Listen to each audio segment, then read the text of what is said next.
ఒక సంఘం, మొత్తం 2 సంఘాలు ఉన్నాయి.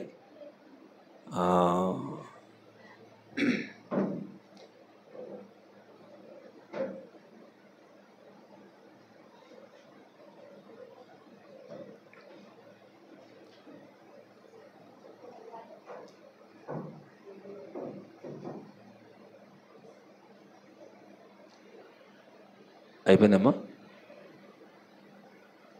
నా అడ్రస్లు విన్నారా? మాది ఏ ఊరు? మాది ఏ ఊరు? మండలం, జిల్లా అదిగోనండి, అనకాపల్లి జిల్లా, నర్సీపట్నం మండలం, చెట్టుపల్లి. అక్కడ చర్చ్ ఉంది, నేను అక్కడే ఉంటాను. అలాగే అనకాపల్లి జిల్లా రోలుగుంట మండలం, వేరే మండలంలో నిండుగొండ అనేటట్టు ఒక విలేజ్లో కూడా సంఘం ఉంది. 2 పరిచర్యలు ఆదివారం పూట చూస్తాను. మరి జీవనయ్య గారు అలాగే రాజయ్య గారు మాకు చిన్నాన్న వరుస అవుతారు.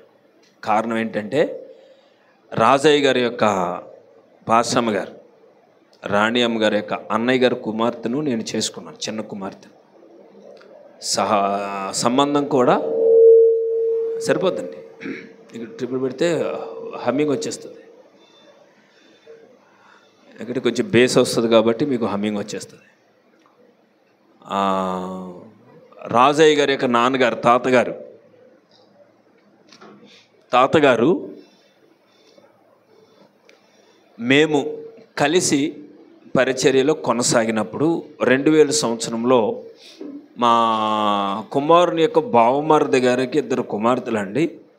ఒక అమ్మాయికి పెళ్ళి అయిపోయింది అనుకుంటాను, ఇంకొక అమ్మాయి ఉన్నది అనుకుంటాను అని సూచనప్రాయంగా, ఒక సూత్రప్రాయంగా చెప్పిన మాట మా ఆత్మీయ తండ్రి గారు స్వీకరించి మా మ్యారేజ్ ప్రపోజల్ను వారికి తెలియచేశారు. 2000 సంవత్సరము జనవరి 10వ తారీఖున మేము ఇక్కడే ముర్రమండ అనే గ్రామం వచ్చాం. మండపేట పక్కని ముర్రమండ, కడియం మండలం, ముర్రమండ పంచాయతీ, అదే ఊరు. 2000 ఇయర్ జనవరి 10, 2000 ఇయర్ ఏప్రిల్ 26న 4 నెలల కాలంలో మ్యారేజ్ అయ్యింది. అన్నీ కూడా మరి పాస్టర్ గారు, పాస్టమ్మ గారు అందరూ దగ్గరుండి జరిగించారు. అలాగనే మేము బంధువులు అయ్యాం. మేము ఒకరినొకరు కలుసుకున్నప్పుడు జీవనయ్య గారు వచ్చి అంటారు, మీరు ఇంటర్మీడియట్ చదివారు కదా నర్సీపట్నంలో? అవునండి అన్న, నేను కూడా చదివాను. మేమిద్దరం ఒకే క్లాసు, హెచ్ఈసి అని గ్రూప్, హెచ్ఈసి నాది సిఎసి. మేమిద్దరం ఎక్కడ కలిసామంటే ఇంగ్లీష్ ట్యూషన్లో కలిసాం. మా ట్యూషన్ మాస్టర్ పేరు గోపీకృష్ణ గారు, లెక్చరర్ గోపీకృష్ణ గారు. మేము ఇరువురు అక్కడ కలిసాం అటా అని చెప్తేనే తెలిసింది. ఎందుకంటే మరి ఎప్పుడైతే ముఖముఖాలు చూసామో బంధువులం అయిపోయాం. ఇంతకీ ఏమవుతారయ్యా జీవనయ్య గారు అంటే నాకు చిన్నన్న అవుతారు, పాస్టమ్మ గారు నాకు పిన్ అవుతారు. దేవునికి స్తోత్రం. మరి తప్పదు, నేను ఆల్రెడీ తాత అయ్యాను, ఎప్పుడో తాత అయిపోయాను. ఇప్పుడు వీళ్ళు తాతలు అయ్యారేమో తప్ప, భారతమ్మలకి పెళ్ళిళ్ళు అయ్యి ఇప్పుడు పిల్లల కంటే తాతలు అయ్యారేమో, కానీ నేను ఎప్పుడో తాతను అయిపోయాను. మా అన్నయ్య గారి పాప ఎప్పుడో కనేసింది, దగ్గర ఒక 10-15 సంవత్సరాల క్రితమే కనేసింది. సో మేము ఆత్మీయంగా బంధువులము, శారీరకంగా బంధువులము, సంఘములో సేవకులము, దేవుని పొలములో తోటలో జత పనివారము, ఒకరి కష్ట సుఖముల యందు ఒకరము ఆదుకొనగలిగిన, ఆదరించుకోగలిగినటువంటి మరి దేవుని పిల్లలం. స్తోత్రం చెప్పాలి. అలాంటివి చెప్పినప్పుడు మాకు కొంచెం ఎంకరేజ్గా ఉంటుంది. ఏమండి, వీళ్ళకి మెడలు కొంచెం ఇబ్బంది ఏమో నాకు అనిపిస్తుంది. ఇలా చూడాలి, తాడి చెట్టుకెళ్ళి చూసినట్టు. ఇబ్బంది లేదు కదండి మీకు? ఓకే, అంటే నాకు అలాగ అనిపిస్తుంటుంది అనమాట. ఇలా చూసి ఏం చేస్తారంటే అలా దించేస్తుంటారు కదా, ఇది ఒప్పుకోక అలా దించేసినప్పుడు ఏమవుద్దంటే చూసినప్పుడు వచ్చిన ఎఫెక్షన్ చూడకపోతే రాదు. అంచేత నా వాయిసు, నా మాట తీరు అంతా పల్లెటూరు బాణీలో ఉంటుంది, విశాఖపట్నం లాంగ్వేజ్లో ఉంటుంది. కొన్ని పదాలు ఏవైనా తప్పుగా వినబడితే నన్ను క్షమించండి. ఇక్కడ భాషా పదాలకి అక్కడ భాషా పదాలకి ఏమైనా తేడా వస్తే నన్ను మన్నించాల. వాళ్ళు ఈ మాట అన్నారు, అది మన దగ్గర మంచి మాట కాదు. నేను చిత్తూరు వెళ్ళాను. చిత్తూరు వెళ్ళి మనం ఇక్కడ డేక్షాలు అంటాం, లేకపోతే తపేలాలు అంటాం, లేకపోతే తాళీలు అంటాం, లేకపోతే చట్టెలు అంటాం. వాళ్ళు బోకులు అంటారు. ఏమంటారు? మన బోక అంటే బూత్ అయిపోద్ది. చిత్తూరులో బోక అంటే గిన్నె, మనకు బూతు. సో అలాగా ఏమైనా పదాలు దొర్లితే నన్ను క్షమించి అక్కడ మాట కాబోలు అనుకొని ఇక్కడ మాటతో మీరు సరిపోల్చుకొని సంతోషంగా దేవుని వాక్యాన్ని వినండి. పాస్టర్ గారు పాంప్లెట్లో ఒక వాక్యం వేశారు కదా, ఇప్పుడైనా ఉపవాసం ఉండి కన్నీరు విడిచి మనపూర్వకంగా నా యుద్ధకు రండి అని కదా వేశారు. ఏమండి? అవునో కాదు అనండి, పర్లేదు. ఇందాక గట్టిగా మాట్లాడారు, ఇప్పుడు మాట్లాడలేదు. రాజయ్య గారు అడిగినప్పుడు గట్టిగా సమాధానం చెప్పారు. ఆయన పాత ఆయననా? నేను పాత ఆయన్ని, మీరు జాగ్రత్తగా గమనించట్లేదు. పౌలు గారు కొలసీ బదులు అంటాడు, శరీర రీతిగా నా ముఖమును చూడని వారికి నేను బంధువుని అన్నాడు. అంటే ఎలా బంధువు? క్రీస్తు రక్తము చేత కడగబడిన మనమందరము కూడా ఒక్క కుటుంబానికి చెందిన వారము. అది అలా గట్టిగా అల్లెలు చెప్పాలి. ఇప్పుడు ఆ మాటను బట్టి గట్టిగా అల్లెలు చెప్పాలి. ఒక్కొక్కరు చెప్తున్నారు, అందరూ చెప్పండి. మనం అందరం ఒక్క ఫ్యామిలీ. నేను నర్సీపట్నం అయినా, మీరు అనపర్తి అయినా. ఇంకో గొప్ప సంగతి ఏంటంటే మాకు అనపర్తి అనే మాట రోజు వినబడుతుంది. అనపర్తి అనే మాట మాకు రోజు వినబడుతుంది. ఎందుకంటే ఇక్కడి నుంచి అక్కడ ఫైనాన్సర్స్ కుప్పలు తెప్పలుగా వస్తారు. అక్కడికి కిరాణా సామాన్యం అమ్మేవాళ్ళు, పప్పులు అమ్మేవారు, ప్యాచిక్ సామాన్లు అమ్మేవారు, సంచులు అమ్మేవారు. ఇలా రకరకాలుగా ఫ్యాన్లు, మిక్సీలు, గ్రైండర్లు. ఎవరండి మీరు ఎక్కడి నుంచి వచ్చారు? అనపర్తి సారు మాది. సో మా చెట్టుపల్లికి అనపర్తికి చాలా అవినాభావ సంబంధం ఉన్నట్టే లెక్క. ఒకవేళ మీరు రాకపోవచ్చు, కానీ మీ ఊరి పేరు అక్కడ గంట కొట్టినట్టు మారు మ్రోగుతూనే ఉంటుంది రోజు. అంచేత నన్ను కొత్తవాడిగా చూడొద్దు. మీ కుటుంబంలో ఒక్కడిగా చూస్తే నా మాట మీ మనసులోకి వెళ్తుంది. రెండో విషయం, ఫాస్ట్గా నిలబడ్డారు, నర్సీపట్నం నుంచి చెట్టుపల్లి నుంచి వచ్చారంటే కొత్త విషయాలు చెప్తారు కావాలని. ఏమండి? అలాగా పట్టుకుంటే పాతగా చెప్పాను అనుకోండి, తుస్సు అనిపోద్ది. మాకు తెలియదేంటి, తప్పు అనుకోమని కాదు, మనకు తెలియదండి. తెలుసా తెలీదా? అదే చెప్పాను అనుకోండి, ఏమైద్ది? నిన్నే భాషగా చెప్పారు ఆ కథ మాకు అని మనస్సు వికలం అవుతుంది. దేవుని వాక్యం ఎన్నిసార్లు వినబడినా, ఎన్నిసార్లు చదివినా, ఏమండి, నీకు తృష్ణ కలుగుతూ ఉండాల. వాక్యం పట్ల తృష్ణ కలగాల, లోకం పట్ల ఏం కలగాల? విరక్తి కలగాల. దేవుని వాక్యం వింటూ చదువుతూ ఉంటే లోకం మీద వైరాగ్యం కలగాల, ప్రభువు మీద అనురాగం కలగాల. వాడే భక్తుడు. అలాంటి వాడే భక్తుడమ్మా. ఇందాక అయ్యగారు ఇక్కడ వినేసి అక్కడ పోయి డ్యాన్సులు వేస్తానంటే వైరాగ్యం ఏముంది? అనారోగ్యం తప్ప. దేవునికి స్తోత్రం, హల్లెలూయా.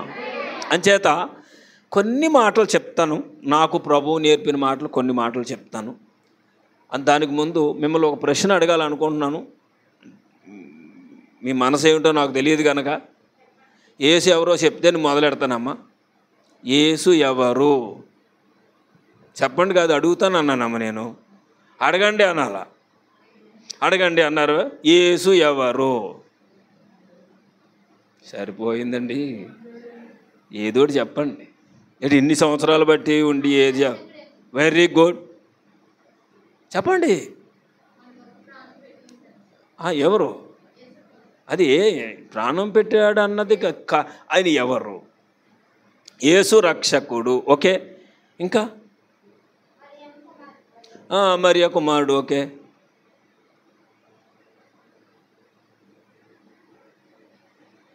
రెండే పరిశుద్ధుడు, ప్రేమ కలిగిన వాడు లేవండి? మరి చెప్పండి. హింట్ ఇచ్చిన తర్వాత కూడా చెప్పకపోతే ఏంటండి? చెప్పమ్మా. బ్లెస్యా చెప్పు. నిజమైన దేవుడు. వెరీ గుడ్ అమ్మ, చెప్పమ్మా. ఫ్రంట్ రోలో ఉన్నవాడికి ఎక్కువ దెబ్బలు తగులుతాయి, వెనకాల ఉన్నవాడికి పాఠాలు రావు. అది తగ్గుతాయి క్లాస్ రూమ్లో. అదే వచ్చిన పెద్ద శకాకు. ఇక మేషమ్మ గారు ఎక్కడ ఉన్నారు?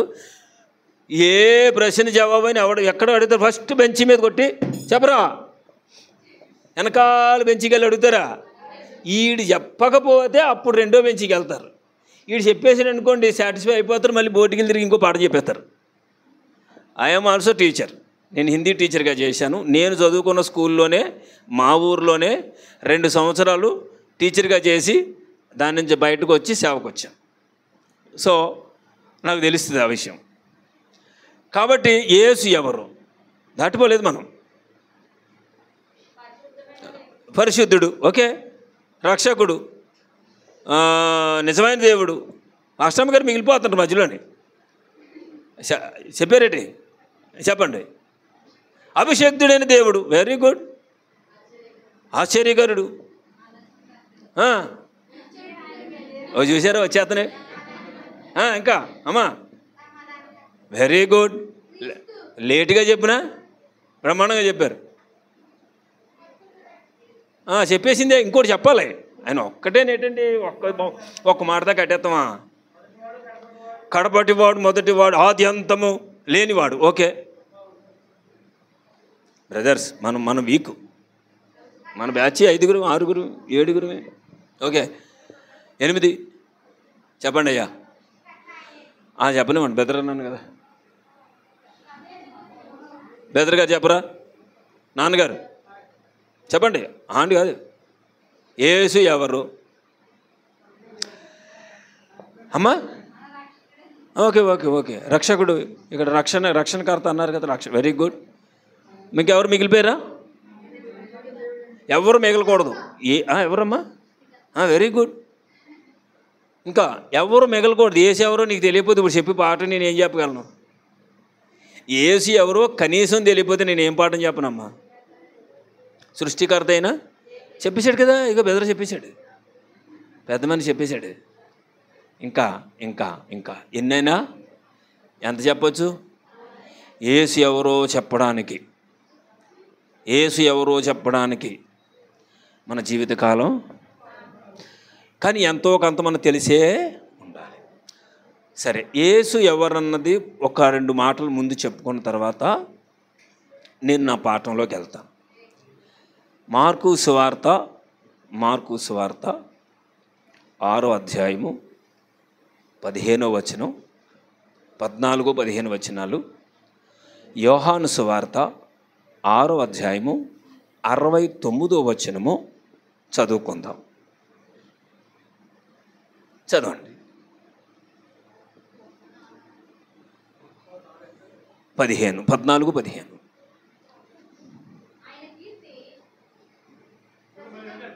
చదవండి.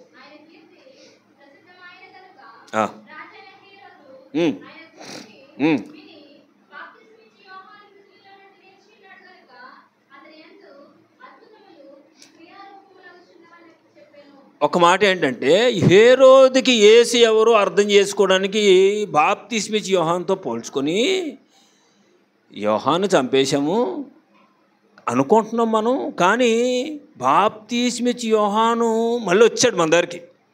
కాబట్టే ఈయనలో ఈ క్రియలు జరుగుతున్నాయి. కాబట్టి ఈయన ఎవరో? బాప్తిస్మిచ్చిన యోహాను అనుకుంటున్నాడు. ఎవరు? హేరోదు. తర్వాత 15వ వచనం. ఒకడేమనుకుంటున్నాడంట? ఏలియా అనుకుంటున్నాడంట.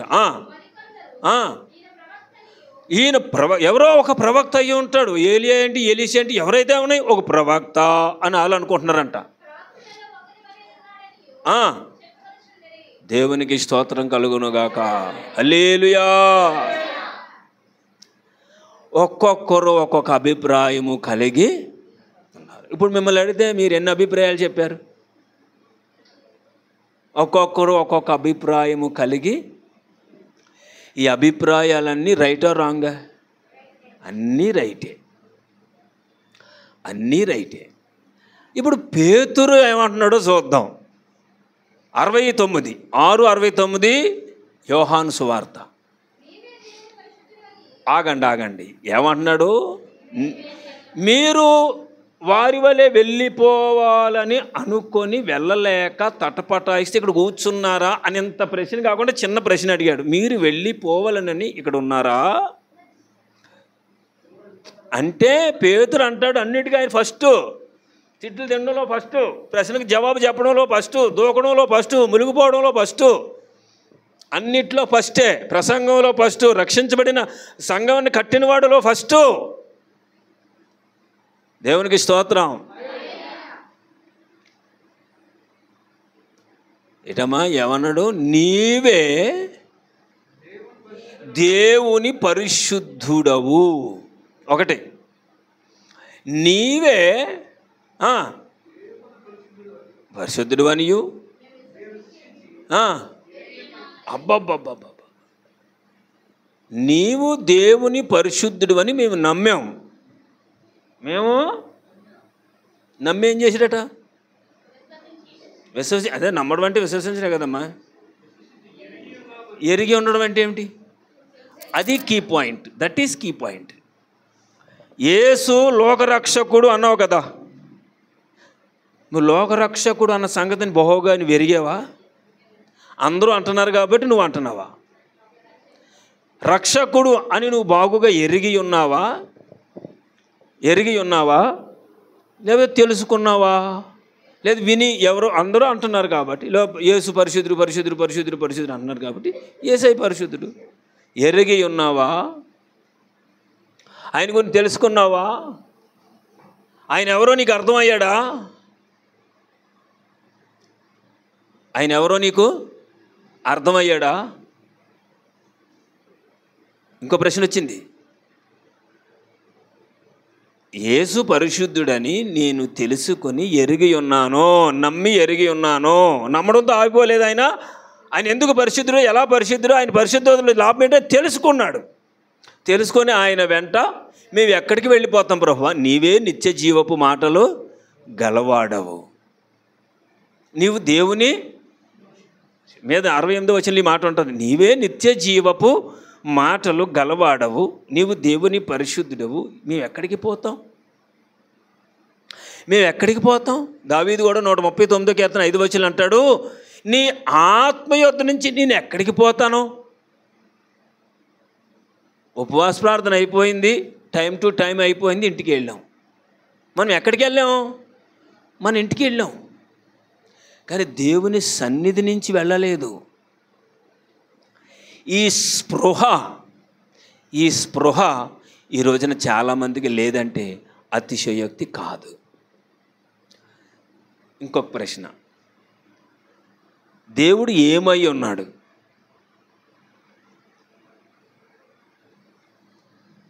మళ్ళీ మొదలెట్టాలి కావాలి ఏమండి?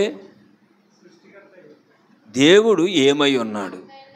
సో ఇప్పుడు ఈ మాటలకు మనకు కావాల్సింది చెప్పేసి మేము కన్ఫ్యూషన్లో పెట్టాము. దేవుడు వెలుగై ఉన్నాడు. దేవుడు ఏమై ఉన్నాడు? వెలుగై ఉన్నాడు. దేవుడు అనే మాటకే వెలుగు అని అర్థం. దేవుడు అనే సంస్కృత పదానికి వెలుగు అని అర్థం. సో వెలుగుకు వంకలు ఉండవు. వెలుగు అనే మాటలో రెండు శక్తులు కూడుకొని ఉంటాయి. ఒకటి వెలుగుని ప్రకాశించడం, రెండు వేడిని మండించడం. అందుకే యోహాను సువార్త 5:35 వచనంలో బాప్తీస్మిచ్చి యోహాను గురించి యేసు ప్రభువు సాక్ష్యం చెప్తూ అతడు మండుచు వెలుగుచున్న దీపమైనట్టు ఉండెను. ఎక్కడమ్మా? యోహాను సువార్త 5:35 వచనంలో ప్రకాశించుచున్న దీపమై ఉండెను. చాలు చాలు చాలు చాలు. మండుచు దీపానికి వెలుగుకున్నటువంటి 2 గుణాలు. మంట మండుతుంది, వెలుగును ప్రకాశిస్తుంది. దేవుడు అంతే, వెలుగును ప్రకాశిస్తూనే ఉంటాడు, మండుతూనే ఉంటాడు. నువ్వు కుదురుగా ఉండకపోతే మంట తగులుతుంది, సెగ తగులుతుంది. ఆయన సెగ తగిలిందా రేఖలు రూపురేఖలన్నీ మారిపోతాయి.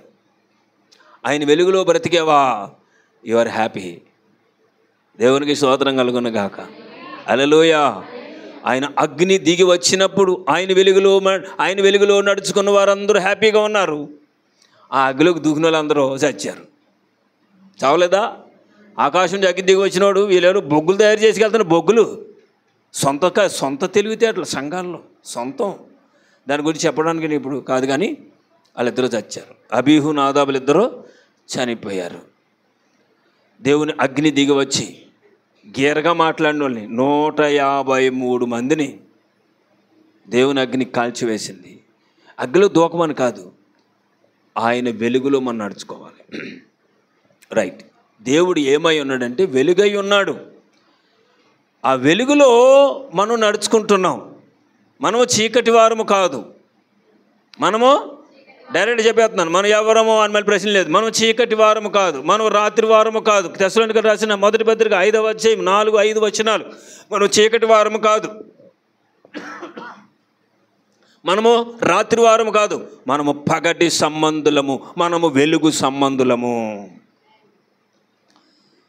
ఎంత పాస్టర్ గారు ఏదో ఉపమానం చెప్పారు, చీకట్లో బారేసుకొని వెలుగులు ఎక్కడో వెతుకుతున్నాడంట. అలాంటి వాళ్ళం కాదు మనం, అలాంటి వాళ్ళం కాకూడదు మనం. ఇప్పుడు యేసు ఎవరో మనకు అర్థమైంది. రక్షకుడు, పరిశుద్ధుడు, సృష్టికర్త. ఎన్ని చెప్పారమ్మా? వెలుగై ఉన్నాడు, ఇంకా ఏమై ఉన్నాడు? అగ్ని అయి ఉన్నాడు, శుద్ధి అయి ఉన్నాడు. అబ్బబ్బా, ఎన్ని లక్షణాలు ఉన్నాయి. అన్నీ ఆయన అయి ఉన్నాడు. అవన్నీ రాసుకుంటే ఇంత ప్రసంగం అవుతాయి. అన్నీ అయినా ఆయనను నువ్వు ఎంతవరకు అర్థం చేసుకొని ప్రభువును ఆరాధన చేస్తున్నావు? ఈరోజు సంఘ క్రమానికి లోబడి నువ్వు ఎంతవరకు ఆయనను గణపరుస్తున్నావు? ఇక్కడికొచ్చి మాత్రమే భక్తిని మనం ప్రదర్శిస్తున్నామా? ఇంటి దగ్గర దేవుని సన్నిధి లేదా? ఇంటి దగ్గర దేవుని సన్నిధి లేదా మనకి? ఎక్కడ ప్రార్థన కదా? No no, not at all. నువ్వు ఎక్కడ నిలబడినా అక్కడ దేవుని సన్నిధి ఉన్నది. అపోస్తుల కార్యాలు 17వ అధ్యాయం 28వ వచనంలో దేవుని వాక్యం చెప్తుంది, మనము ఆయన యందు బ్రతుకుచున్నాం, మనము ఆయన యందు చలించుచున్నాం. వినాలి, మనము ఆయనలో ఉనికి కలిగి ఉన్నాం. ఇప్పుడు ఉన్నామండి ఇక్కడ. యేసు ఎక్కడున్నాడో చెప్పండి. కరెక్ట్గా చెప్పాలి, కరెక్ట్గా చెప్పాలి, కరెక్ట్గా చెప్పాలి, కరెక్ట్గా చెప్పాలి. నీ ఎదుటే ఉన్నాడు. నువ్వు కళ్ళు మూసి ప్రార్థన చేస్తే ఎవరు ఎదుట ఉన్నాడు? పక్క వెనకాల ఉన్నాడని చేస్తావా, నీ ఎదుట ఉన్నాడని చేస్తావా? ఇప్పుడు యేసు ఎక్కడున్నాడు? నీ ప్రభు ఎక్కడున్నాడు? మన మధ్య కాదు తల్లి, నీ ఎదుట ఉన్నాడు ఆయన. ఇప్పుడు నువ్వు ఒక ప్రార్థన చేస్తావు, అమ్మగారు ఒక ప్రార్థన చేస్తారు, సిస్టర్ ఒక ప్రార్థన చేస్తారు, అమ్మగారు ఒక అందరూ అన్ని రకాల ప్రార్థనలు చేస్తారు. ఆయన ఎక్కడో ఒక్కడే కూర్చుంటే ఎలాగా? నీ దగ్గర నీకు ప్రత్యక్షమై నీ ఎదుట ఉన్నాడు. నీ దగ్గర నీకు ప్రత్యక్షమై నీ ఎదుట నీ ప్రార్థన ఆలకిస్తున్నాడు. అనంత జ్ఞాని అయిన దేవుడు నీకు నీలాగే ప్రత్యక్షమై నీ మనసుకు తగినట్టుగా ప్రత్యక్షమై నీ ఎదుట నిలబడి ఉన్నాడు ఆయన. మరి దేవునికి మహిమకరంగా మనం ఎలా బ్రతుకుతున్నాం? నీవే నిత్య జీవపు మాటలు గలవాడవు, నీవే దేవుని పరిశుద్ధుడు అని మేము విశ్వసించి ఎరిగి ఉన్నాం. మేము ఎక్కడికి పోతాం? ఈరోజున ప్రియులారా, దేవుని సంఘాన్ని ప్రేమించేవారు ఎంతమంది? దేవుని సంఘ క్రమానికి లోబడిన వారు ఎంతమంది? ఎన్నో ప్రార్థనలు మనకు వినబడుతున్నాయి, ఎన్నో వాక్యాలు వినబడుతున్నాయి. మనం ఏమనుకుంటాం అంటే గుళ్ళో ఉన్నంతసేపే భక్తి అనుకోండి. గుడి దాటి బయటికి పోతే మనం ఉన్న ప్రదేశంలో కోతి వేషాలు వేసినా ఎవరో చూడలేదు అనుకుంటాం. ఏమండి అని ఇక్కడే అనుకుంటాం. ఆ మాట కూడా ఎక్కడ అనుకుంటాం?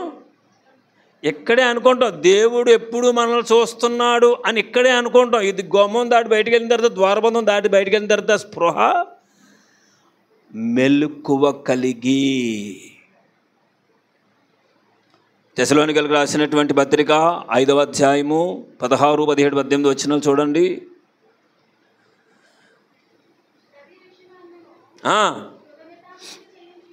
16 వచనం అమ్మా.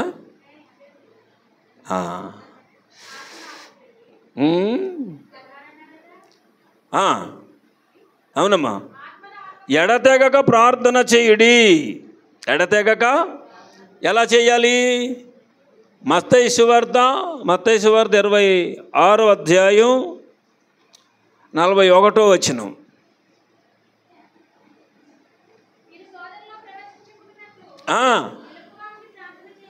మెలకువగా ఉండి ప్రార్థన చేయండి అంటే కళ్ళల్లో ఒత్తిడి వేసుకొని ప్రార్థన చేయండి, కంటికి రెప్పలకి క్లిప్లు పెట్టుకొని ప్రార్థన చేయండి కాదు. మెలకువ అనే మాటకు అర్థం ఏంటంటే దేవుడు ఎవరో మీరు అర్థం చేసుకొని ప్రార్థన చేయాలా, స్పృహ కలిగి ప్రార్థన చేయాలా. మెలకువ, స్పృహ, కాన్షియస్లో ఉండాలి. బ్రదర్, నీ మనసు ఎటో పోయింది, ఇటే ఉండి. స్పృహ కలిగి అంటే మెలకువ కలిగి, మనస్సు కలిగి, జ్ఞానము కలిగి, ఆలోచన కలిగి దేవుని ఎదురు ప్రార్థన విజ్ఞాపనలు చేయాలి. దేనికోసం?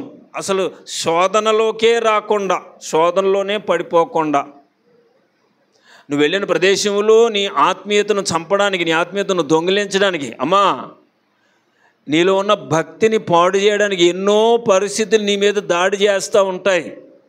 వాటికి లోబడిపోకుండా ఉండాలంటే దేవుని శక్తి నీకు కావాలి. మత్తయి సువార్త 6వ అధ్యాయం 11, 12 వచనాల్లో రాయబడి ఉంటుంది, శోధనలోనికి మమ్మను తేక. ఏమండి, శోధనలోకి మమ్మల్ని తేక ఏం చేయమన్నాడు? వీటి నుంచి మమ్మలను తప్పించు. ఎందుకంటే రాజ్యము, బలము, శక్తి, జ్ఞానము సమస్తము నీదే ప్రభువా.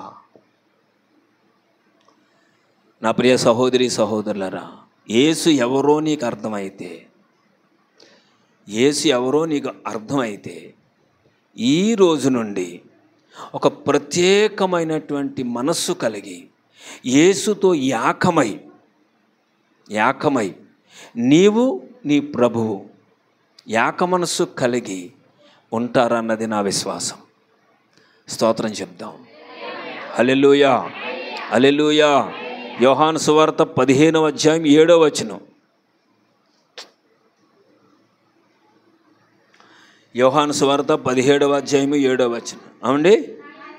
నా యందు మీరును నీ యందు నా మాటలను నిలిచి ఉండిన ఎడలా మీకు ఏది ఇష్టమో అడుగుడి.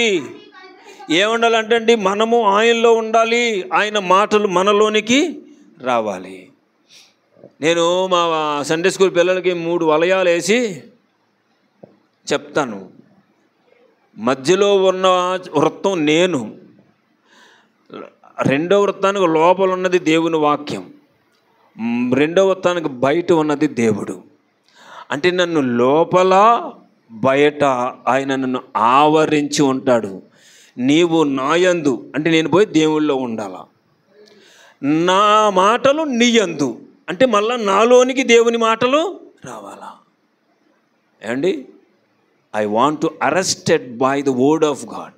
నేను దేవుని వాక్యం చేత బంధించబడాలా. దేవుని వాక్యం వెలుపట లోపల కూడా నన్ను శుద్ధి చేస్తూనే ఉంటుంది. దేవునికి స్తోత్రం కలుగునుగాక. నన్ను నడిపిస్తూనే ఉంటుంది. దేవునికి స్తోత్రం కలుగునుగాక. నా ప్రియ సహోదరి సహోదరులారా, గమనించండి. దేవుని వాక్యము మనలో ఉండాలా, దేవుని వాక్యము మనతో ఉండాలా. అప్పుడు దేవునితో మనము ఏక మనస్సు కలిగి జీవిస్తాం. దేవుని వాక్యమును బట్టియే మనము బలపడతాం, దేవుని వాక్యమును బట్టియే జీవిస్తాం. మన జీవితం కూడా దేవుని వాక్యమే అయి ఉంటుంది అప్పుడు. కనుక ఈ దేవుని వాక్యమును బట్టి బ్రతికే బ్రతుకుని గురించి నాకు తెలిసిన కొన్ని మాటలు చెప్తాను. మొదటి యోహాను పత్రిక నుండి కొన్ని మాటలు చెప్తాను, మీరు జ్ఞాపకం చేసుకోండి. దేవుని మూలముగా పుట్టినవారు అనే మాటను జ్ఞాపకం చేస్తూ మొట్టమొదటిది 2వ అధ్యాయం 29వ వచనము తీసుకుందాం. 2వ అధ్యాయం 29వ వచనము. నీతిని జరిగించువాడు. 29వ వచనం. ఆయన నీతిమంతుడని మీరు ఎరిగి ఉన్న ఎడలా ఆయన మూలముగా పుట్టి ఉన్నాడు. ఆయన మూలముగా పుట్టడం అంటే ఏమిటండి? ఇప్పుడు ఇంకో ప్రశ్న వచ్చింది. దేవుని మూలముగా పుట్టడం అంటే ఏమిటి? దేవుడు ఏమై ఉన్నాడు? మళ్ళా వాక్యమై ఉన్నాడు. దేవుడు ఏమై ఉన్నాడమ్మా? వాక్యమై ఉన్నాడు. యోహాను సువార్త 3వ అధ్యాయం 3వ వచనం, ఒకడు కొత్తగా జన్మిస్తేనే కానీ దేవుని రాజ్యమును చూడలేడు. ఒకడు కొత్తగా జన్మిస్తేనే కానీ దేవుని రాజ్యమును చూడలేడు. 5వ వచనం, నీటి మూలముగాను ఆత్మ మూలముగాను జన్మిస్తేనే కానీ దేవుని రాజ్యంలో ప్రవేశింపలేడు. దేవునికి స్తోత్రం. ఎలా పుట్టాలంట? ఒక వ్యక్తి కొత్త జన్మ ఎలాగవ్వాలి? నీటి మూలముగా ఆత్మ మూలముగా. నీరు దేనికి సాదృశ్యము? వాక్యమునకు సాదృశ్యం. యాకోబు రాసిన పత్రిక 1వ అధ్యాయం 18వ వచనం. యాకోబు రాసిన పత్రిక 1వ అధ్యాయము 18వ వచనం, ఆయన తాను సృష్టించిన వాటిలో మనము ప్రథమ ఫలముగా ఉండునట్లు. ఏమండి? సత్యవాక్యము వలన మనలను తన సంకల్పం ప్రకారము కనెను. దేవుని మూలంగా పుట్టడం అంటే ఇది. వాక్య మూలముగా పుట్టాలి. వాక్యమును ప్రేమించిన వారై ఉండాలి. మీరు వాక్య సత్యమును ప్రేమించిన వారై ఉండాలి. వాక్యమునకు లోబడిన వారై ఉండాలి. వాక్యము దేవుడని శిరోధార్యము కలిగి ఉండాలి. శిరస్సు మీద కిరీటముగా కలిగి ఉండాలి. ఇప్పుడు వాక్యము నీ లోపల నీ శిరస్సు మీద నిన్ను ఆవరించి ఉంటే నువ్వు ఎక్కడున్నా దేవుని సన్నిధి నీతోనే ఉందా కదా? లేదంటారా? ఎక్కడున్నా సరే. అందుకే దేవుడు కొన్నిసార్లు మనల్ని బట్టి ఏడుస్తాడు. ఎందుకంటే ఉండకూడని ప్రదేశాల్లో మనం కొన్నిసార్లు ఆయన దుఃఖిస్తాడు. ఎందుకంటే చేయకుండా కార్యాలు ఎందుకు? స్పృహ పోయింది. దేవుడు ఇక్కడ ఉన్నాడు, నా ఎదుటే ఉన్నాడు, నన్ను చూస్తున్నాను, స్పృహ పోయింది. సినిమాలకు పోయేవాడు ఒకడు ఇందాక అన్నారు, పాస్ గారు అన్నారు కదా, అయ్యగారు అంటున్నారు డ్యాన్సులు వేస్తున్నారంట. మీ పక్కేమో నాకు తెలియదు కానండి, ఒక 3 సంవత్సరాలు బట్టి నేను చాలా దుఃఖపడుతున్నాను. గత కాలంలో మగోళ్ళు వేసేవారు ఆ డ్యాన్సులు, ఆడవాళ్ళు చూసేవారు. గడిచిన 3 సంవత్సరాలు బట్టి ఆడవాళ్ళు డ్యాన్సులు వేస్తున్నారు, మగోళ్ళు చూస్తున్నారు. అవునా కాదు చెప్పండి? పోనీ ట్రాన్స్జెండర్సు లేకపోతే ఇజ్రాయలు ఇలాంటి వాళ్ళు వేస్తున్నారంటే అది వేరే, వాళ్ళు ఎటుగానో ఎలాగానే వేస్తారు. ఇప్పుడు ఆడపిల్లలు డ్యాన్సులు వేస్తూ ఉంటే మగపిల్లలు చుట్టూ చేరి వీడియోలు షూట్ చేస్తూ అబ్బా ఏం డ్యాన్స్ వేస్తుందిరా అని ఒకడు, అబ్బాబ్బాబ్బా ఏం ఉందరా ఫస్ట్ ఇల్లు అని ఒకడు షూటింగ్ చేస్తుంటే మనం అడుగుతాం డ్యాన్స్ చేసిన పిల్లని, ఆ షూటింగ్ చేసిన వాళ్ళు మీ అన్నయ్య ఉన్నాడా? నీ చుట్టూ చేరి చూస్తున్న వారిలో నీ తండ్రి ఉన్నాడా? నీ చుట్టూ చేరి నేను చూస్తున్న వారిలో నీ భర్త ఉన్నాడేమో? ఏమండి దరిద్రం? దరిద్రం కదా దేశానికి. మన మతం కోసం మాట్లాడొద్దు. ఇలాంటి క్రియలు చేయటం వలన దేశానికి అరిష్టము. తూర్పు పశ్చిమ గోదావరి జిల్లాల్లో ఒక మంచి నియమం ఉంటుంది. ఇప్పుడు ఉందో లేదో నాకు తెలియదండి. ఆడవారిని ఎప్పుడు పనులకు పంపించేవారు కాదండి. ఇప్పుడు ఏమి వెళ్తున్నారేమో నాకు తెలీదు. మా అమ్మమ్మ గారు ఊరు కోటనందూరు దగ్గర లోపల ఒక చిన్న పల్లెటూరు. ఆడవారు కూలి పనులకు వెళ్ళడం వాళ్ళకి తెలీదు. వేరే వేరే పొలంలోనో వేరే గరువులోనో వేరే దగ్గర కూలి పనికి వెళ్ళడం వాళ్ళకి తెలిసిందల్లా ఇల్లు, వారి సొంత పొలం ఉంటే సొంత పొలం, లోగిలి అంతే.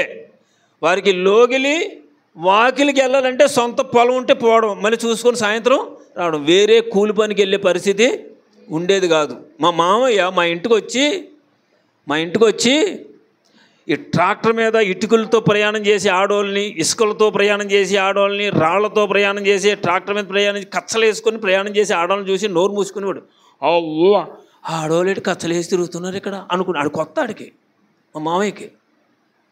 ఇప్పుడు కచ్చలు వేసి తిరుగుతున్నారు కాదు, చెడ్డీలు వేసి తిరుగుతున్నారు. ఇప్పుడు చెడ్డీలు వేసి తిరుగుతున్నారు. ఎవరు కొనిస్తున్నారు? తల్లిదండ్రులే కొనిస్తున్నారు. చెడ్డీలు మిడ్డీలు ఎవరు కొనిస్తున్నారమ్మా? చిన్న మాట్లాడండి. తల్లిదండ్రులే కొనిస్తున్నారు. వేసుకోమ్మ, బాగుంటుంది. బాగుంటుందా? అది విపరీతవాదము. గమనించండి. ఎందుకు నీ మాటలు చెప్తున్నానంటే,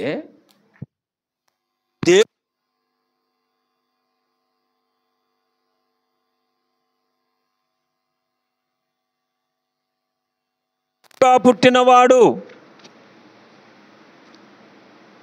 ఇలాంటి లోకానుసారమైన క్రియలకు వెళ్ళడు. గ్యారంటీ. దేవుడు నీతిమంతుడని నువ్వు విశ్వసించి ఎరిగి ఉంటే, నీకు అర్థమై ఉంటే, నిజంగా అర్థమై, అందుకే అన్నాను, ఎరిగి ఉంటే, తెలుసుకొని ఉంటే, అర్థమై ఉంటే, యేసు ఎవరో నీకు అర్థమై ఉంటే, దేవుని మందిరము నీ ఇల్లు. ఒకవేళ మనం దినం తీరక కూలి పనికి వెళ్తున్నామేమో. ఇప్పుడు రోజులు మారే కదా, రోజులు మారాయి, రేట్లు పెరిగాయి, పరిస్థితులు అంటే మారే కాబట్టి నువ్వు పని చేసుకోవడానికి వెళ్తున్నామేమో. Very good, కాదంటలేదు. నీ పని, ఇల్లు, గుడి. అంతకు మించి నీకెందుకు? అంతకు మించి వెళితే అపవాది పొంచి ఉంటాడు. నేను స్పష్టంగా వాస్తవ ప్రపంచాన్ని చూస్తున్నాను. దేవుని బిడ్డలారా, అంతకు మించి వెళుతున్నారు. పనిచేసే చోట ఎకఎకలు, పాకపాకలు.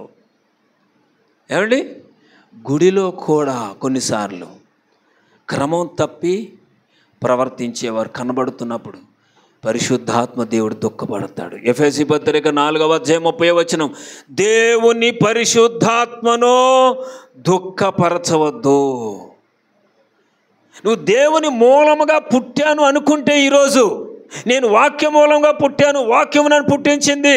నేను ఆర్సీఎం సంఘానికి చెందినవాడిని. మొట్టమొదట ఆర్సీఎం సంఘంలో పరిచయులటువంటి ప్రొటెస్టెంట్ చర్చిలంటే అసలు పడదు. వ్యతిరేకించిన వాడిని, దూషించిన వాడిని, హల్లెలూయా అన్న మాటను దూషిస్తూ నేను మాట్లాడినటువంటి వ్యక్తుల్లో ఒక వ్యక్తిని. 1993 నుంచి 96 వరకు నేను ఆర్సీఎం చర్చిలో, పెదబొడ్డేపల్లి గ్రామంలో, నర్సిపట్నం మండలం పెదబొడ్డేపల్లి ఆర్సీఎం చర్చిలో నేను ఒక పరిచయులాగా పెరిగాను, ఒక యూత్ మెంబర్గా పెరిగాను. నేను వాక్యం వినాలి, నేర్చుకోవాలనే తృష్ణతో 96లో ఇలాంటి బైబిల్ని 35 రూపాయలకి 1996లో 35 రూపాయలు కొనుక్కొని చదవడం ప్రారంభించాను. 35 రూపాయలు. నిజానికి అది 40 రూపాయలు, 5 రూపాయలు తక్కువ. ఇప్పటికి మా పాస్టర్ గారికి మాకు 5 రూపాయలు బంధం ఉండిపోయింది. ఆ 35 రూపాయలతో కొనుక్కున్న బైబిల్ తెరిచి చూస్తే నాకు ఏమీ అర్థం అవ్వలేదు. నాకు తెలిసి ఇందులో ఏముందో, ఆర్సీఎం సంఘానికి వెళ్తే పాటల పుస్తకం తప్ప ఏముండదు. జపాలు వస్తే చాలు, పాపాలు పోతాయని నమ్మకం. నేను చదవగా మొదలుపెట్టిన గ్రంథం ఏంటంటే బైబిల్ కాదు. మా పాస్టర్ గారు, బాబు నువ్వు చదువుకున్నావు కదా, ఈ పుస్తకం చదువు అని స్మాల్ రివైజ్డ్ వెర్షన్, యాత్రికుడి ప్రయాణం. ఇప్పుడు ఆ వెర్షన్ దొరకట్లేదు, పెద్దవి దొరుకుతున్నాయి గ్రాంధిక భాషలో రాయబడి, చిన్నది సరళమైనటువంటి భాషలో రాయబడి యాత్రికుడి ప్రయాణం అనే ఒక పుస్తకం, యాత్రికుడి ప్రయాణం మాత్రమే ఉన్నటువంటి చిన్న పుస్తకం రివైజ్ చేసింది నా చేతిలో పెట్టారు. నా విశ్వాస జీవితాన్ని నాగార్జున సిమెంట్తో కట్టినంత బలమైన కట్టడంగా కట్టేసిందండి ఆ పుస్తకం. ఎందుకో తెలుసా, నాకు ఆ పుస్తకం ఎంత ఇష్టం అంటే, మన జీవితంలో ప్రవర్తించే ప్రతి వైఖరి ఒక క్యారెక్టర్గా మన ముందుకు వచ్చి మాట్లాడుతుంది. చాలా ఇష్టం. బైబిల్ తర్వాత ఏదైనా పుస్తకం బాగా అమ్ముడుపోయిందంటే అది యాత్రికుడి ప్రయాణమే అని ఇప్పుడు తెలుసు, అప్పుడు తెలియదు నాకు. ఆ తర్వాత బైబిల్ తెరిచి చదవడం ప్రారంభించిన మొదటి గ్రంథం ఏమిటండి? ఏంటది? కాదు, సామెతల గ్రంథం. సామెతల గ్రంథం చదువుతూ ఉంటే ఇప్పుడు నేను ఈ యాత్రికుడి ప్రయాణంలో ఉన్న క్యారెక్టర్స్ ఏవైతే మాట్లాడాయో నాతోటి, ఆ క్యారెక్టర్లన్నీ ఇందులో దేవుని ఆత్మతో నాతో మాట్లాడడం ప్రారంభించాయి. అలా మాట్లాడుతూ ఉంటే నా ఆత్మీయ జీవితం బలంగా కట్టబడింది. నాకెవ్వరు కూర్చోబెట్టి పాఠాలు చెప్పింది లేదు. దేవునికి స్తోత్రం కలుగును గాక. దేవుని పాద సన్నిధే నాకు దేవుని యొక్క క్లాస్ రూమ్, బడి. దేవుని సన్నిధే నాకు బడి. దేవుని వాక్యం ద్వారా నేను కట్టబడ్డాను. వాక్యాన్ని ప్రేమించి మా చర్చికి వెళ్ళాను. సియోను ప్రార్థనా మందిరం, పెదబొడ్డేపల్లి. ఆయన ఎవరో నాకు తెలియదు, వాక్యం నాకు కావాలి. 35 రూపాయలు పెట్టి బైబిల్ కొనుక్కున్నాను, చదువుతున్నాను. ఇందులో ఉన్న మాటలు నాకు తెలియాలి, నాకు అర్థం అవ్వాలి. నాకు యేసు అంటే ఎవరో అర్థమైపోయారు. స్తోత్రం చెప్పలేదు అంటే మీకు అర్థం అవ్వక, యేసు ఎవరో నాకు అర్థమయ్యారు. యేసు ఎవరు ఇంకొకసారి చెప్పండి? పాపులను రక్షించుటకు వచ్చినవాడు. ఇంకా పాపులను వారి పాపముల నుండి క్షమించి విడిపించినవాడు, శత్రువుని ప్రేమించినవాడు, హింసించిన వాడిని క్షమించి దీవించినవాడు. నీ దగ్గర ఉన్నాయి ఇట్లా లక్షణాలు లేవా? మరి యేసు ఎవరంటే ఒక ఘనంగా చెప్పేశారు. యేసు పరిశుద్ధుడండి. లేకపోతే ఎలాగమ్మా? మరి యేసువ బిడ్డలు ఎలాగవుతాం? వాక్యం మూలముగా పుట్టామా పుట్టలేదా? ఇప్పుడు నువ్వు వాక్యం నిన్ను కన్నదా? లేకపోతే నన్ను క్షమించాలా? పాస్టర్ గారు బాధపడలేకని వచ్చారా? ఇప్పుడు రాలేదనుకోండి అంటే నాకు తెలిసి ఇక్కడ వాళ్ళందరూ రెగ్యులర్ క్యాండిడేట్స్. కొంతమంది పనిబాట్లకి వెళ్ళిపోయారు తప్పక, రాత్రికి అందరూ వస్తారని నమ్ముతున్నాను. ఇప్పుడు వచ్చిన వాళ్ళు రెగ్యులర్, స్త్రీల కూడికైనా, ఉపవాస కూడికైనా, గృహ కూడికైనా వీళ్ళందరూ వచ్చేస్తారు. ఓకే, మీరందరూ వస్తున్నారు కదా. వాక్య మూలముగా మీరు జన్మించారనే స్పృహతో తిరిగి వెళ్ళండి. వాక్యమే మిమ్మల్ని కంటే పాస్టర్ గారికి సంబంధం లేదు. పాస్టర్ గారిని కన్నది కూడా వాక్యమే.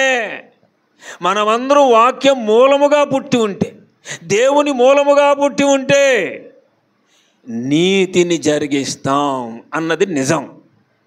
అవతరం చెప్పాలి. ఇప్పుడు నీతిని జరిగించేవాడే దేవుని మూలముగా పుట్టినవాడు. నీతి అంటే ఏంటండి? మళ్ళీ నీతి అంటే ఏంటండి? దేవుని నమ్మడమే నీతి ఒకటే. దేవుని వాక్యములన్నిటినీ జరిగించడమే నీతి. ఇప్పుడు నీ శత్రువును ప్రేమించు, నిన్ను హింసించి వారి కొరకు ప్రార్థించు. ఇంతకీ మనకు శత్రువులు ఉండొచ్చా ఉండకూడదా? ఎవరమ్మా అన్నారు? చెప్పాలి గట్టిగా. ఉండకూడదు. ఉన్నారా అని అడిగాను నేను. మళ్ళీ మీకు శత్రువులు ఉండొచ్చా? ఉండకూడదు. ఇంకో ప్రశ్న, ఉన్నారా? ఉన్నారు. ఎవరు అన్నారు? ఉంటారు కాదు అమ్మ అలాంటి ప్రశ్న, అలాంటి జవాబులు వద్దు. మీకున్నారా? మరి మీరెవరు? మీకు ఉంటే ఓకే సరే, నేను ఎక్కువ తాసారం చేయను. మీకు ఉంటే మీకు వచ్చే లాభం చెప్పనా? మీకు ఉన్న శత్రువుని ప్రేమిస్తే, అరమరిక లేని ప్రేమ, క్రీస్తు సిలువలో చూపిన ప్రేమ, క్రీస్తు మన కొరకు చూపిన ప్రేమను మీరు నిజంగా చూపెడితే యేసయ్య రూపం నీకు వస్తుందమ్మా. నీకు యేసయ్య రూపం కావాలా వద్దా? నా రూపం నాకు చాలండి అని కానీ అంటారా? మన రూపం ఏముందండి? మన రూపం గురించి చెప్పాడు కదా యేసయ్య. ఏమన్నాడు? అందం మోసకారం, సౌందర్యం ఇప్పుడు బిగువుగా ఉంది. కొంతకాలం బాబోతే ఇక్కడ వరుసగా పిల్లల దగ్గర నుంచి పెద్దల దగ్గర వరుసగా నిలబెడితే వాళ్ళ చర్మాన్ని ఎలా పట్టుకొని చూస్తే అదే మన బతుకు. చిన్నప్పుడు మంచి నుండిగా ఉంటుంది, యవనస్తులు కొంచెం గట్టిగా ఉంటుంది, ముసిలైపోతే ఏలబడిపోతుంది. వెముకకి చర్మం అలాగ దూరం అయిపోతా వదిలేస్తూ ఉంటుంది, దాని బలం వదిలేస్తూ ఉంటుంది. ఇప్పుడు యేసయ్య రూపం కావాలా? నీ రూపమే నీకు కావాలా? యేసయ్య రూపం కావాలంటే ఒకవేళ మీకు శత్రువులు ఉన్నారని అనుకుంటే వారిని ప్రేమించండి, వారి కొరకు ప్రార్థన చెయ్యండి. అంతేగాని కచ్చ బిగించి తొగవాడతానంటే యేసు రూపం కాదు కదా, సైతాన్ రూపం వచ్చేస్తుంది. అంతేనమ్మా. ఇంకొక మాట, అమ్మగారు చాలా వందనాలమ్మ, మీరు యథార్థంగా చెప్పారు. అలాగ అన్నారు కదా, నీ బయటికి వెళ్ళిన తర్వాత ఎవరు నీ శత్రువులు అమ్మ? ఏం పేరమ్మా? నీ పేరు? లక్ష్మీ అమ్మగారు. స్నేహితురాలు అడిగితే పక్కన ఉన్నారు, లక్ష్మే ఎవలే నీకు శత్రువులే అని అడగకూడదు. ప్రమాదకరం అది. మీరు చెప్పకూడదు, ఇక్కడే ఉండాలా. రేపటి నుంచి వారు నీకు శత్రువులు కాదు, ప్రభు రూపములో మీరు చెక్కబడ్డానికి దేవుడిచ్చిన అవకాశాలు. దేవునికి స్తోత్రం చెప్పండి. హల్లెలూయా. ఇంకొక మాట, ఈ రోజుకి మీరు ఎవరితోనైనా మాట్లాడడం మానేసి ఉన్నారా? టుడే ఫలానా వ్యక్తితో నాకు మాటలు లేవండి, చాలాలైంది వాళ్ళు మేము మాట్లాడుకొని. ఎక్కడ ఎంత ద్వేషం ఉందో చూసారా? లేకపోతే మీరు అందరూ ధన్యులు. ఎంత ద్వేషం ఉందో అంత నరహంతకులైపోయారు. ఏ నరహంతకుని యందు దేవుని ప్రేమ నిలబడదు. ఏ నరహంతకుని యందు దేవుని యొక్క ఆత్మ ఉండదు. ఏ నరహంతకుని యందు నిత్య జీవం పనిచేయదు. ఎందుకు మాట్లాడడం మానేశావు? వాళ్ళదే తప్పండి. వెరీ గుడ్ అమ్మా, ఎక్కడికి వెళ్ళిపోయారు మీరిద్దరు? వాళ్ళదే తప్పండి, నాది ఏ తప్పు లేదండి. స్తోత్రం చెప్పండి. వాళ్ళదే తప్పు, నాది ఏ తప్పు లేదు. ఇప్పుడు క్షమించవలసింది ఎవరు? వాళ్ళ నువ్వా? తప్పు చేసినోడు క్షమించాలా, తప్పు చేయనోడు క్షమించాలా? ఎవరమ్మా? మాదే తప్పు లేదండి, వాడిదే తప్పండి. ఎవరు క్షమించాలా? నువ్వే క్షమించాలా. ఏసైదా తప్పు మందా? చెప్పాలి. ఏసైదా తప్పు మందా? పాపం ఎవరు చేశారు? క్షమించింది ఎవరు? రక్తం కార్చింది ఎవరు? సిలువలో మరణం ప్రాణం పెట్టింది ఎవరు? ఏసై గొప్ప దేవుడు, లోకరక్షకుడు, కరుణామయుడు, కనికర సంపన్నుడు. ఇవన్నీ ఎలాగొచ్చాయనికి? పాపము చేసిన నిన్ను దేవుడు అన్ని విధాలా క్షమించి ఆదరించాడు కనుక ఆ రూపము నీలోనికి రావాలా. అమ్మా, వీళ్ళిద్దరితో మీరు ఎందుకు మాట్లాడుతున్నారు? వీళ్ళిద్దరు ఎవరో? వాళ్ళ పిల్లలతో అమ్మ మీరు వాళ్ళ పిల్లలతో వాళ్ళ అమ్మ మాట్లాడుకుంటుంది. యేసయ్య రూపం నీలోకి రావాలనే దేవుడు ఈ రోజున ఈ వాక్యాలన్నీ ఇచ్చాడు. ఆయన సిలువలో కార్యం చేశాడు. ఆయనలాగా నువ్వు అయిపోవాలి. రోమాపత్రిక 8వ అధ్యాయం నేను ఒక మాటే చెప్పాను. మొదటి యోహాను పత్రికలో నుంచి 2:29 ఒక మాటే మనం చెప్పుకుంటున్నాం. దేవుని మూలముగా పుట్టినవాడు నీతిని జరిగిస్తాడు. దేవుని వాక్యాన్ని నమ్ముకుంటాడు. వాక్యం మూలంగా పుడతాడు. దేవుని మూలంగా పుట్టడం అంటే ఇంకా 4 ఉన్నాయి.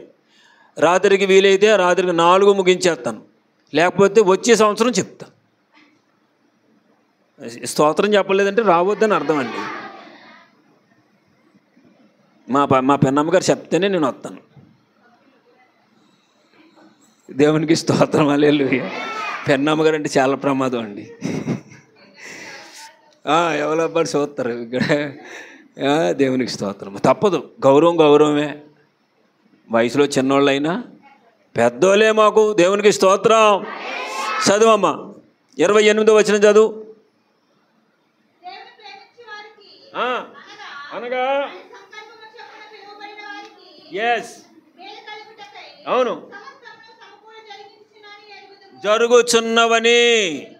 జరుగుచున్నవని ఎరుగుదుము. ఏలయనగా 29 తన కుమారుడు అనేక సహోదరులలో జ్యేష్ఠుడగునట్లు ముందుగా ఎరిగెను. వారు తన కుమారునితో సమాన రూపము గలవారగుటకు ముందుగా నిర్ణయించాడు. నన్ను దేవుడు పిలుచుకున్నాడంటే ఊరకనే పిలుచుకోలేదండి. మతం మార్చేసుకొని నాకు భూమి మీద 4 కోట్ల మంది లేదా 40 కోట్ల మంది 400 కోట్ల మంది క్రైస్తవులు ఉన్నారు, నమ్ముకున్నారని చెప్పుకొని సంకలు గుద్దుకోవడానికి యేసయ్య పిల్లలేదు. నిన్ను యేసులాగా నిన్ను చూడాలని పిలిచాడు. స్తోత్రం చెప్తాం. ఎలాగమ్మా? యేసులాగా నువ్వు ఉండాలని ప్రేమించి పిలిచాడు. తన్ను ప్రేమించి వారి కొరకు తాను ప్రేమించి ఈ లోకానికి వచ్చి సిలువలో కార్యము చేసి సిలువ రక్తం కార్చి ప్రాణం పెట్టి తనలాగా అవ్వాలి. ఆయన ప్రథమ ఫలం. ఆ తర్వాత వచ్చిన మనమందరము ఆయనలాగే ఉండాలి. తన కుమారునితో సారూప్యము అంటే సమాన రూపము. ఎలాంటిదండి? సమాన రూపం అంటే నిన్ను చూసినా యేసయ్యని చూసినా ఒక్కలాగే ఉంటారు. ఒక్కలాగే ఉండకపోతే ఆయన సింహాసనంలో కూర్చోలేము. అన్ని సింహాసనాలు లేవు కదమ్మా అక్కడ. ఒకటే సింహాసనం, కుడిపక్కన చిన్న చోటు ఇచ్చాడు, అంతేనా? ఆ కుడిపక్కన చోటు ఇచ్చింది ఎవరికి? సంఘానికి. సంఘం అంతా కలిపి ఒక వ్యక్తేనా? కాదా? ఎవరో కాదన్నారమ్మా, గొప్ప సంగతే, రాత్రి చెప్తాలండి అండి. ఒక వ్యక్తే. ఈ వ్యక్తికి ఇంకా చోటు ఉందా అంటే కాదంట. ఆయనే సంఘమునకు శిరస్సయుండి ఆయన శరీరముగా సంఘాన్ని ధరించుకొని ఏకమైపోయి సింహాసనంలో కూర్చుంటాడు. ఒకటే రూపం. యేసయ్యకు మనకి శరీరము శిరస్సు, శరీరం మనం శిరస్సు యేసయ్య. అంటే ఇప్పుడు మనం అందరం కూడా యేసయ్యలాగా మారిపోతే తప్ప అందులోకి వెళ్ళాం. ఇది నేను ప్రసంగం కోసం చెప్పట్లేదు. సంఘము క్షేమాభివృద్ధి చెంది క్రీస్తులాగా మారాలంటే ఆయన వాక్యమును హత్తుకొని జీవించాలి. దేవునికి స్తోత్రం కలుగునుగా. దేవుని సేవకుడు ఏది ప్రకటిస్తున్నాడో దాన్ని పాటించాలి. పాటించకపోతే నీతి రాదు మనకి. చూడండి ద్వితీయోపదేశకాండం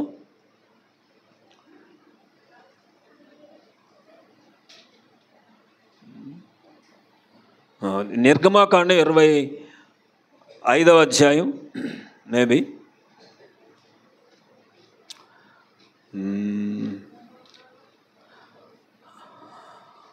ఓకే ద్వితీయోపదేశకాండం 6వ అధ్యాయం 25వ వచనం. Thank you. 6:25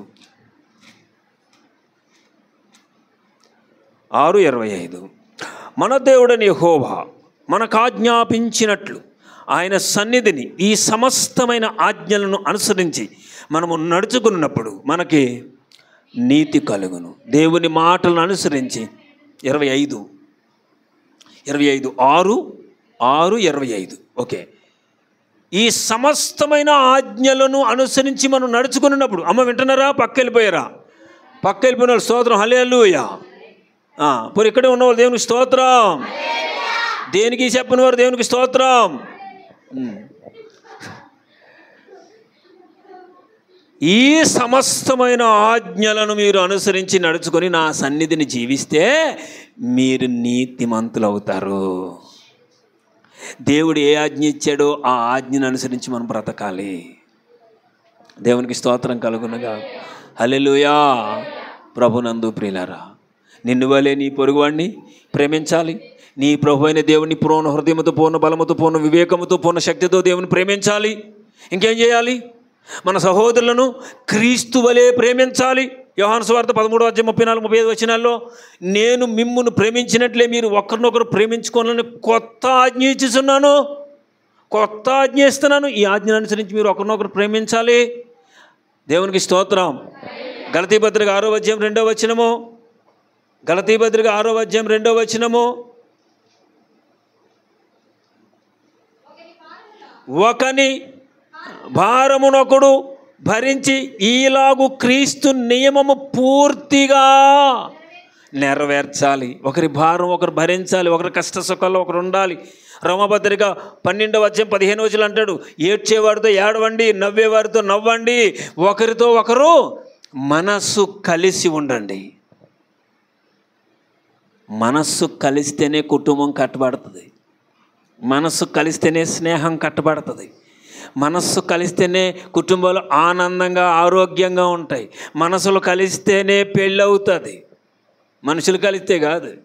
మనుషులు కలిసి ఏంటి బెమ్మనుగా ధూముగా పెళ్ళి అవుతుంది. మనసులకు అలవట్లేదు, 3 రోజులకే మొక్కలైపోతుంది. ఏమమ్మా ఎందుకు మనసు కలవలేదు? మనసు ఎక్కడో పారేసుకుందంట. ఈడు మనసు ఎక్కడో ఎవరికో ఇచ్చేసాడంట. ఇంటికాడి పెద్దవాళ్ళందరూ కూడా తల మీద తుపాకీ గురిపెట్టి చేసుకుంటావా, నన్ను చంపమంటావా, ఇదిగో నువ్వు చేసుకోబోతే ఇసం తాగేస్తాను ఒకడు, ఇదిగో నువ్వు చేసుకోబోతే నూతులు దూకేస్తాను ఒకడు, బలవంతం చేసి పెళ్లి చేసి 3 రోజులు అయిన తర్వాత ఇంకెక్కడి నుంచి పలుగులు పారలట్టుకొని బయలుదేరడమే. అవుతుందా లేదా? నేను వాస్తవాలు చెప్తున్నాను. కారణం ఏంటో చెప్తున్నాను. మనస్సులు కలవాలి. దేవుని చిత్తం ఏంటి? మనస్సులో కలవాలి. నీ మనసు ఎవరితో కలవాలి? తేడా వచ్చేది. ఇప్పుడు పెళ్లి గురించి చెప్పారు కదా అయ్య గారు. మనసు ఎవరితో కలవాలంటే నీ ప్రభువుతో కలవాలి. నీ ప్రభు మనసుతో నీ మనసు కలిసిపోవాలి. మీరు నా యందును నా మాటలు కలిసిపోవాలి. మనం ఏమండి ఒక పాట ఉంటుంది, నాకు పాటలు రావు, మీకు వచ్చే ఉంటుంది. ఏమండి లీనమైపోవాలి, ఏమండి మిళితమైపోవాలి నా రాజుతో, లీనమై మిళితమై యేసుతో యాకమై నేను వెళ్ళిపోవాలి నా రాజుతో.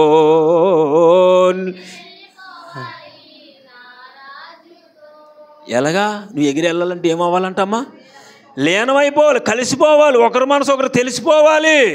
అందుకే పేతురు అన్నాడు, నీవు ఎవరో నాకు తెలుసు ప్రభువా, నువ్వు నిత్య జీవము మాటలు గలవాడవు, నీవే దేవుని పరిశుద్ధుడవు, నిన్ను విశ్వసించి ఎరిగి ఉన్నావు, నువ్వెవడో మాకు తెలుసు.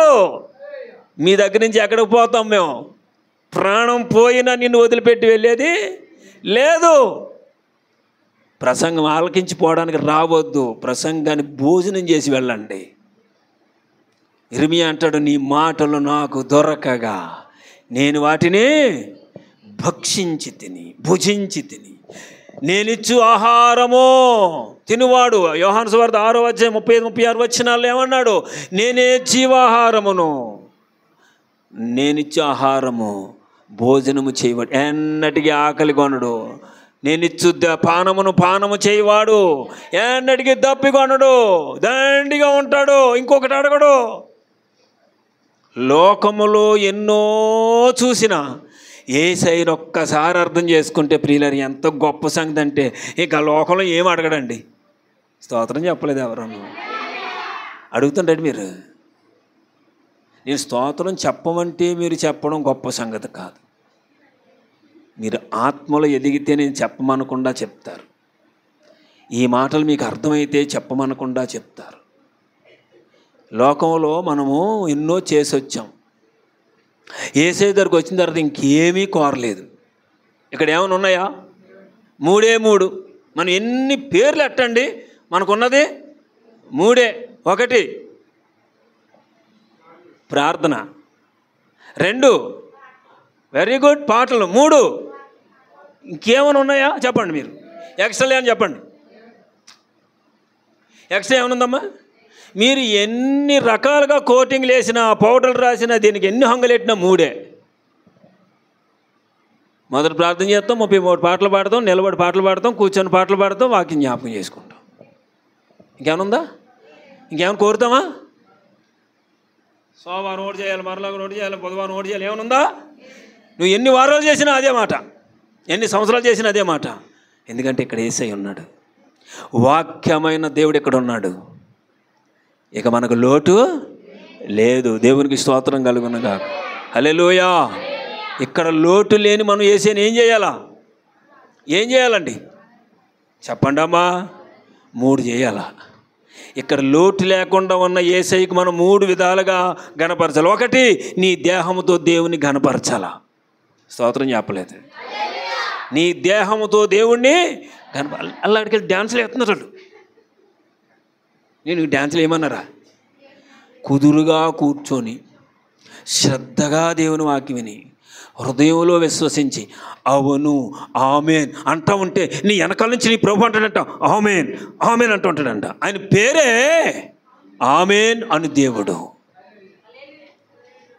అన్నా వచ్చి ప్రార్థన చేస్తుంది, ప్రతి సంవత్సరం వస్తుంది, ప్రభా నాకు ఒక కొడుకు కావాలయ్యా అంటుంది. నాకు కావాలమ్మా అన్నాడంట ఆయన. పోయింది ఇంటికి. ఇంటికాడ ఉన్నటువంటి యారాలతోటి, యారాలు అందామా తోటికోళ్ళు అందామా? తోటికోళ్ళు ఎలాగొద్ది? 2 భార్యలు కదా ఆయనకి. భాష మారిపోయింది చూసారా? ఆ మాట వద్దండి, మరి మర్యాదకరమైన భాష ఏమైనా చెప్పండి, నాకు తెలియలేదు. మరి తోటికోళ్ళే, దేవునికి స్తోత్రం కలుగునుగా. వాళ్ళ కోడలు కాదు, అక్క చెల్లెళ్ళు. అక్కతోనే చెల్లితోనే అనుకుందాం ఈసారి. నన్ను క్షమించండి అంటే మా భాష చెప్పానమాట ఇలా ఉంటుందని. అక్కతోటి చెల్లు, అక్క చెల్లె ఈవిడే అక్క పెద్దదే. అక్క చెల్లితోటి పోట్లాడేసి మళ్ళీ సంవత్సరం పోటీ వచ్చేసి శిలువ మందిరంలో ప్రభా నాకు ఒక కొడుకునివ్వా అంటే ఆయన అనేవాడంట నాకు ఒక కొడుకు కావాలమ్మా అనేవాడంట. ఎన్నాళ్ళు బడి జరుగుతుందో ఈ తగువు ఇంటికాడు ఓ తగువు మనం అంతే. ఇంటికాడ మా దగ్గర ఇద్దరు భార్య భర్తలు ఉన్నారు. ఓ రోజు వచ్చారు, ఇద్దరు ప్రార్థన చేయించుకుంటున్నారు. ఆడు ఉండలేకపోయాడు పాపం. పాస్టర్ గారు నన్ను ఎలా కరిచేసిందో చూడండి అంటున్నాడు. నన్ను ఎలా కరిచేసిందో చూడండి అన్నాడు. ఎక్కడా? ఇంటి దగ్గర. ఇప్పుడు ఎక్కడ ఉన్నారు? ప్రార్థన చేయండి అని తల వంచుకొని నిలబడ్డారు. ఏం చేయాలా మనల్ని? ఏం చేస్తాం ఇంకా? ఇప్పుడు ప్రార్థన చేసేదా ఆగలేదాడు, ప్రార్థన చేసేదా ఆగలేదు, అడుగు అది దుఃఖం ఆగలేదు పాపమాడికి. ఆవిడే అన్నది, పాస్టర్ గారు చూడండి సొమ్ముతో కొట్టేసాడు ఇక్కడ. ఇంటికాడ తగువు భక్తి. మమ్మల్ని చూడండి, మా భక్తి చూడండి. అందుకే అన్నాను, పాస్టర్ గారు నేను చూడలేడు, ఎప్పుడు పాస్టర్ అమ్మ గారు చూడలేరు, నీ సహోదరుడు చూడలేడు, నీ దేవుడు ఎల్లప్పుడూ నిన్ను చూస్తాడు. హల్లెలూయా. నేను ముగించేస్తున్నాను, ఉండదంటే రాత్రి కొనసాగించుకుందాం. ఈ మాట చెప్పేస్తాను, ఈ దేహముతో దేవుణ్ణి ఘనపరచాల. నీ పూర్ణ బలముతో నీ దేవుని ప్రేమించాలా, నీ దేహం ఇవ్వాలా. ఇప్పుడు దా కూర్చున్నారు చూసారా, ఎన్ని గంటలు కూర్చున్నారో అంత ఆశీర్వాదం దేవుడు మీకు ఇచ్చాడు. ఆమేన్ చెప్పాలి. ఇచ్చాడంతే, నాకు ఇచ్చాడు.